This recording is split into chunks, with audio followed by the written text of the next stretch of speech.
¿Qué tal? Buenas noches a todos. Bienvenidos al telediario de Al24 News y estos son los titulares. El secretario general de la ONU, Antonio Guterres, pide una investigación independiente de los ataques en torno a centros de distribución de ayuda humanitaria en Gaza que dejaron 31 muertos. El Ministerio Saharaui de Asuntos Exteriores califica la llamada propuesta marroquí de farsa y maniobra colonialista, subrayando que el plan de la ONU es la única solución práctica al conflicto.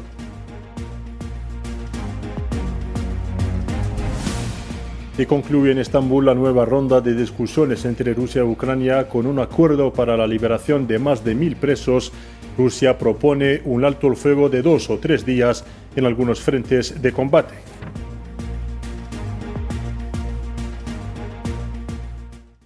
Saludos, buenas noches. Iniciamos nuestro informativo con la dramática situación en Palestina. El Ministerio de Salud palestino en Gaza anunció que el balance de las víctimas de las masacres dirigidas contra los centros de ayuda humanitaria ha alcanzado 75 mártires y 400 heridos. Según fuentes médicas palestinas, la ocupación sionista se aprovecha de las concentraciones palestinas, incluidos los centros de ayuda, para liquidar a los palestinos que denuncian una injusticia. ¿Qué nos dicen Estados Unidos e Israel? Vayan a buscar su comida, su agua, la ayuda. Y cuando llega la ayuda, nos atacan. ¿Es esto justo? Lo que van a buscar comida ahí. Mueren. Ayer trajeron 35 mártires al hospital. ¿De dónde? Del lugar al que fueron a buscar comida. No iban por diversión, iban a buscar comida y bebida. Esta es la injusticia que vivimos. No hay comida ni agua, la gente no puede encontrar nada para comer, esto es un desastre. La gente encontró algo de esperanza al ver que podrían ir a Rafah para conseguir ayuda, para comer y beber. Y nos sorprendió ver que murieron, personas asesinadas, baleadas. ¿Por qué? Iban en paz, fueron asesinados, fueron a buscar comida y agua para sus hijos, una lata de garbanzo o de habas, una caja, lo que hubiera disponible, les disparan y mueren. Y ante esta situación, el secretario general de la ONU, Antonio Guterres, expresó su profunda conmoción por la muerte de decenas de personas en centros de distribución de ayuda. En una rueda de prensa celebrada este lunes, el portavoz de la ONU, Stefan Dujarric, declaró que el máximo dirigente de la ONU llama a una investigación inmediata e independiente y que se responsabilice a los culpables de esta tragedia.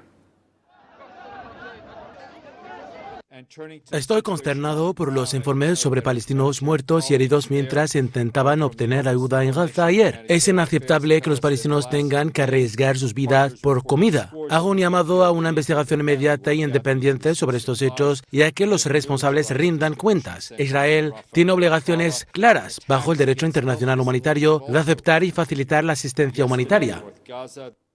Y en el terreno, decenas de palestinos cayeron en mártires y otros resultaron heridos en ataques sionistas en varias zonas de la Franja de Gaza, según informó la agencia de noticias palestina.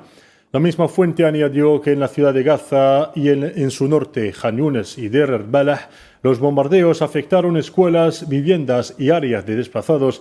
Entre las víctimas hay mujeres, niños y civiles que esperaban ayuda humanitaria. 2 pescadores también resultaron heridos. Frente a las costas, la violencia continúa agravando la difícil situación en el enclave.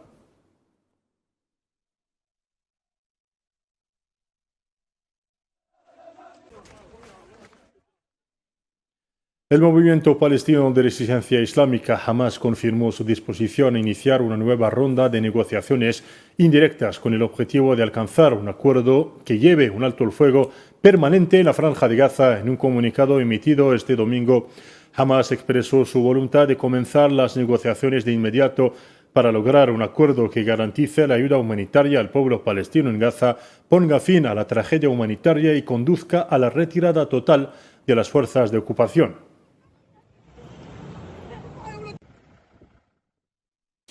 Y en Cisjordania ocupada, un niño palestino fue asesinado este lunes tras recibir un disparo de las fuerzas de ocupación israelíes en la localidad de Sinjil, al noreste de Ramallah. La municipalidad local confirmó que el menor de 14 años de edad murió a causa de una herida grave provocada por bala de las fuerzas sionistas, quienes mantienen retenido su cadáver.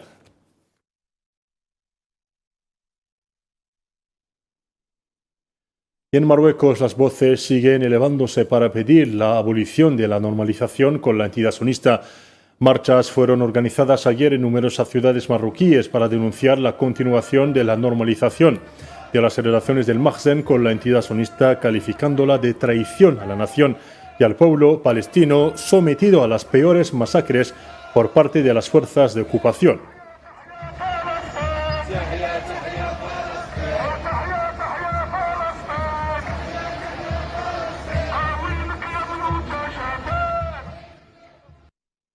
La República Árabe Saharaui Democrática reacciona al apoyo del Reino Unido al supuesto plan de autonomía marroquí, expresando su profundo pesar y su decepción. Un comunicado del Ministerio Saharaui de Asuntos Exteriores subraya que la única solución viable al conflicto del Sáhara Occidental ocupado es el plan de arreglo conjunto ONU-Unión Africana. El Ministerio de Asuntos Exteriores de la República Saharaui afirma que todas las organizaciones y tribunales internacionales y regionales no reconocen ninguna soberanía del Estado ocupante marroquí sobre el Sáhara y subraya que la única solución posible es la basada en un consenso práctico y razonable, es decir, el plan de arreglo conjunto elaborado por las Naciones Unidas y la Organización para la Unidad Africana, aceptado por las dos partes, el Frente Polisario y Marruecos en 1988 y aprobado por unanimidad por el Consejo de Seguridad en 1990 y 1991. En el mismo comunicado, la Cancillería saharaui señala que animar a las dos partes en conflicto, el Frente Polisario y Marruecos, a comprometerse positivamente en el proceso político liderado por la ONU es totalmente incompatible con el apoyo a la llamada propuesta marroquí, que solo conduce a enlontar el Estado ocupante a persistir en su intransigencia, que es la causa fundamental del actual estancamiento en el proceso de paz de la ONU. El Ministerio Saharaui confirma que el supuesto plan de autonomía promovido por el régimen del Mahsen no es más que una farsa para legitimar la ocupación.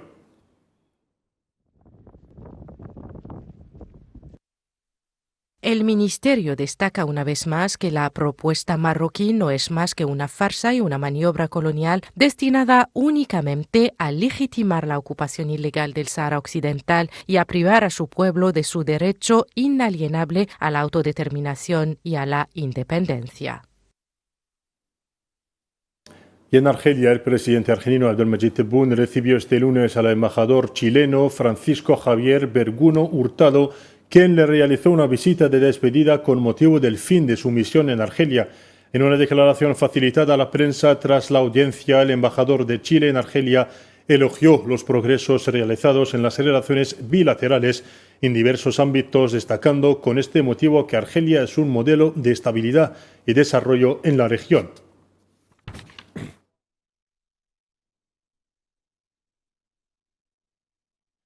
Por otra parte, el presidente argelino Abdelmadjid Tebboune recibió también al presidente y director gerente de la compañía de transporte marítimo CMA-CGM, Rudolf Saada, quien al salir de la audiencia subrayó que la compañía confía en el potencial de Argelia, expresando su esperanza de seguir adelante con los diversos proyectos de la compañía en Argelia.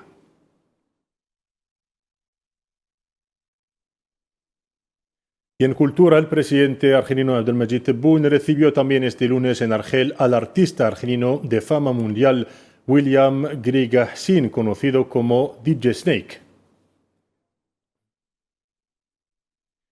Cambiemos de asunto. Argelia asume la presidencia de la Comisión de Aplicación de Normas Internacionales del Trabajo para la reunión 113 de la Conferencia de la Organización Internacional del Trabajo, celebrada en Ginebra del 2 al 12 de junio. Según la agencia de prensa argelina, la elección de Argelia a la presidencia de esta prestigiosa comisión refleja la confianza y el prestigio de que goza entre los miembros de la Organización Internacional del Trabajo y los interlocutores sociales, añadiendo que esta elección se da gracias a su experiencia puntera en el ámbito de la protección social, la promoción del diálogo social y la protección de los derechos de los trabajadores.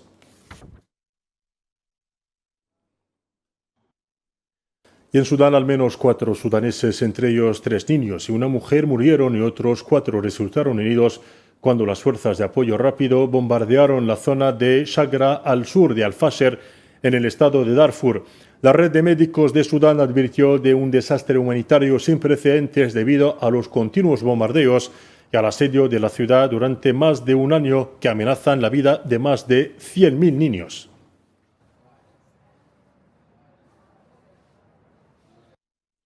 Y a medida que el conflicto en Sudán se adentra en su tercer año, la infancia se hunde en una emergencia cada vez más alarmante. Las necesidades humanitarias entre niños y niñas han crecido de forma acelerada, reflejando el colapso de servicios básicos como la salud, la educación y la alimentación. La falta de acceso a lo esencial deja a millones de menores en una situación crítica. Detalles a continuación con Belkacem Faid Aishawi.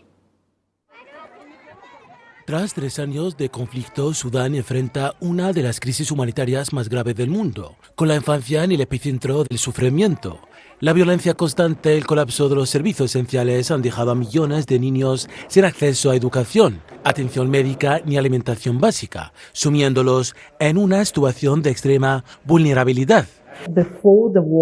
Antes de la guerra teníamos 7 millones de niños fuera de la escuela. Desde que comenzó la guerra hay 17 millones de niños que no asisten a la escuela. Además, si miramos los datos antes de la guerra, sabíamos que alrededor de 3 millones de niños padecían desnutrición aguda. Ahora, desde el inicio de la guerra, casi 4 millones de niños sufren desnutrición aguda. Además de ser víctimas del conflicto, muchos niños están siendo forzados a formar parte activa en la guerra. Algunos menores han sido asesinados en combate, otros secuestrados y solo unos pocos han logrado regresar con sus familias. Hemos verificado decenas de casos de niños que fueron obligados por las fuerzas de apoyo rápido a unirse al conflicto. Algunos han regresado con sus familias, otros murieron en los enfrentamientos y muchos fueron secuestrados. La magnitud de la violencia es grande y alarmante. Necesitamos una colaboración masiva para evitar una crisis aún mayor.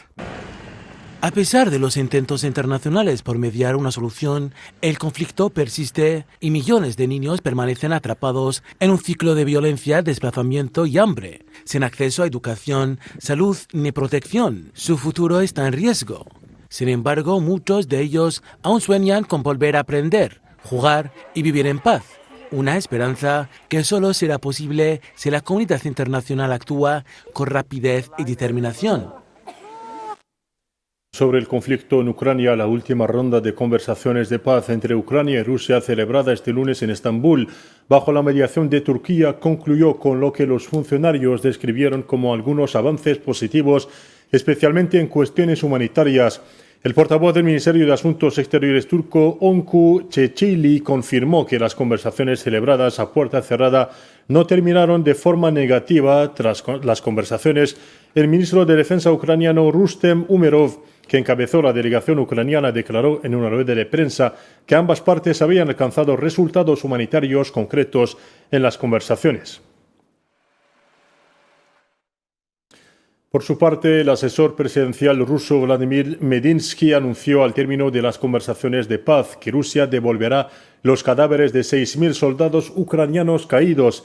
El jefe de la delegación rusa afirmó que la delegación rusa entregó un memorándum a la parte ucraniana tras las discusiones en el que se esbozan las medidas propuestas por Rusia para una paz duradera y un alto fuego integral, agregando que tanto Rusia como Ucrania acordaron intercambiar a todos los soldados jóvenes de entre 18 y 25 años gravemente heridos y capturados.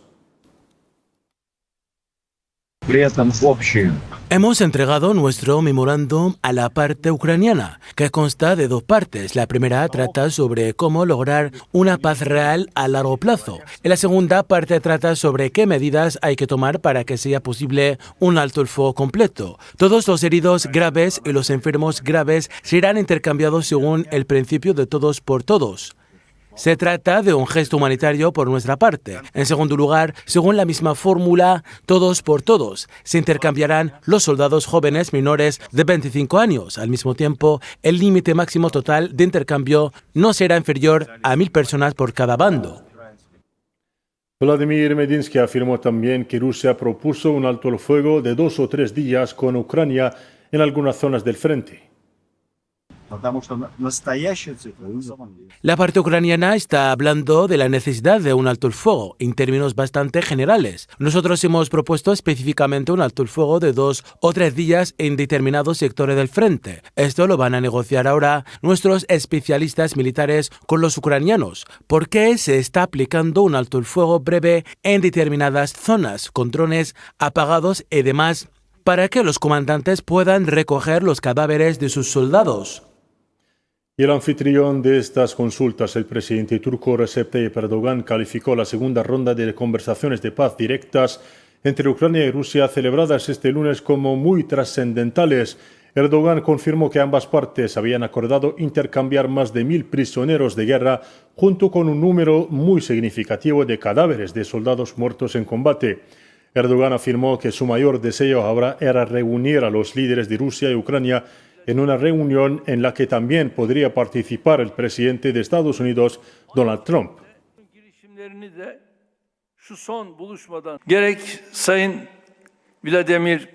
Hoy las delegaciones rusa y ucraniana se han reunido en Estambul. Ha sido una reunión magnífica. El número de prisioneros intercambiados ha superado los 1.000. Y además de este intercambio se ha acordado el intercambio de cadáveres entre las partes rusa y ucraniana. Estas cifras también son muy elevadas. Mi ministro de Asuntos Exteriores y mis medios de comunicación anuncian estas cifras a la opinión pública mundial. Lo único que espero es que se apruebe la reunión entre Putin y Zelensky en Estambul o Ankara, e incluso que Trump se una a ellos si aceptan, y yo me uniré a ellos para hacer de Estambul un centro de paz. Y sobre el terreno, el Ministerio de Defensa ruso anunció este lunes que sus fuerzas habían atacado talleres de montaje de drones de combate ucranianos, así como sus puntos de lanzamiento y almacenes. En un comunicado, el Ministerio confirmó que la aviación militar y los drones, así como las fuerzas de misiles y artillería rusas, lanzaron un ataque contra las instalaciones de producción de aviones no tripulados y derribaron 2 misiles alados de fabricación británica, 4 bombas aéreas guiadas de fabricación estadounidense y más de 300 drones ucranianos. En el expediente del nuclear iraní, el ministro de Asuntos Exteriores de Irán, Abbas Araghchi, declaró durante una visita a Egipto este lunes que Teherán respondería pronto a la propuesta nuclear de Estados Unidos para continuar las conversaciones con Washington, pero que no habrá acuerdo a menos que se respete el derecho de Irán al enriquecimiento de uranio.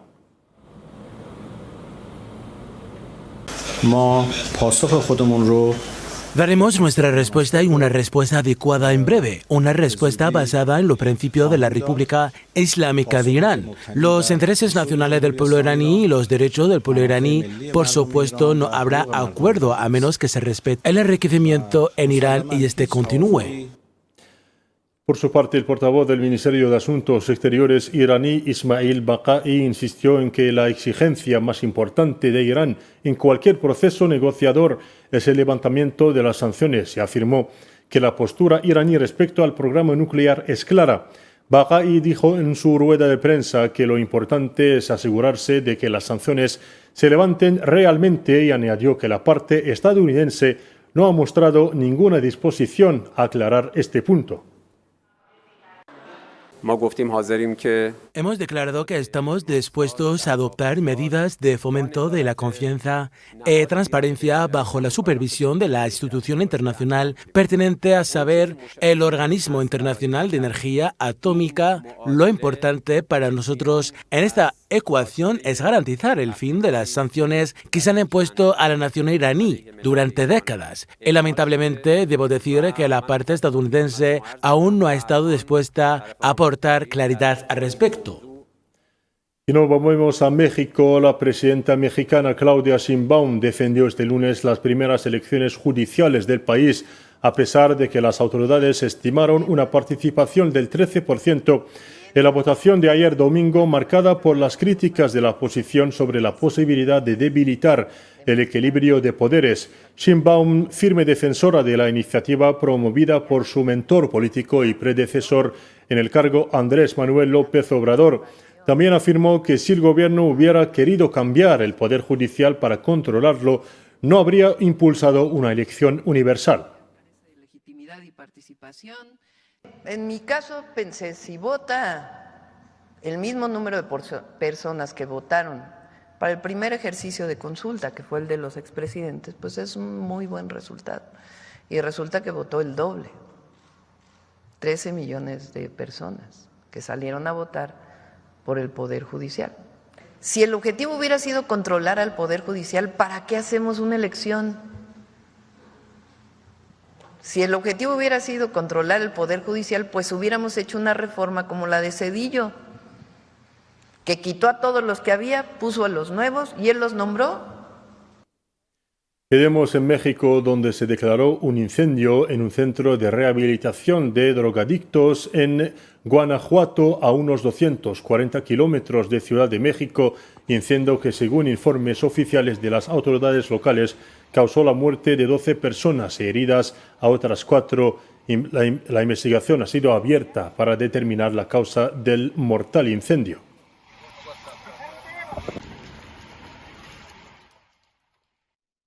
Y para terminar, nos dirigimos a Colombia, precisamente a Sutamarchán, Boyacá, que acogió la gran tomatina inspirada en la famosa fiesta española de Buñol. Con tomates no aptos para el consumo o demasiado maduros, los asistentes se lanzaron los frutos unos a otros en un marco que combina tradición, turismo, alegría y más de 45.000 kilos de tomate.